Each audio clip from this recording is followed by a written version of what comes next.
राज्याचे उपमुख्यमंत्री आणि ज्यांची ओळख कर्तव्यदक्ष आणि धडाडीचे नेते अशाच पद्धतीनं होती असे अजितदादा पवार यांचा विमानाचा अपघात झाला आहे आणि त्यामध्येच त्यांचं दुःखद निधन झाल्याचा समाचार समोर येतो आहे.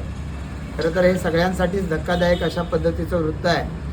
अजितदादांसारखी व्यक्ती यांनी सदैव धडपडणाऱ्या काम करणाऱ्या माणसाला आधार दिलेला आहे आणि विशेषत्वानं रायगड जिल्ह्यावरती त्यांचं प्रेम होतं.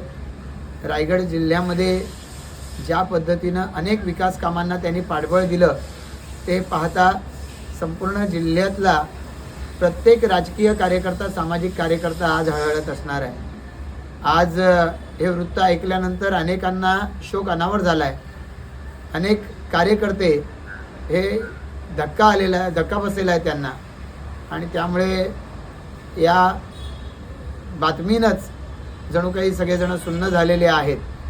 यातून त्यांच्याशी जोडले गेलेल्या प्रत्येक कार्यकर्त्याला दुःख झालेलं आहे. त्यांना सगळ्यांना याच्यातून सावरणं हे कठीण आहे, पण अजितदादांनी केलेलं कार्य हे अजोड आहे. त्यांना आज या निमित्तानं आम्ही भारतीय जनता पार्टीच्या आमच्या सर्व रायगडकरांच्या वतीनं भावपूर्ण श्रद्धांजली अर्पित करतो.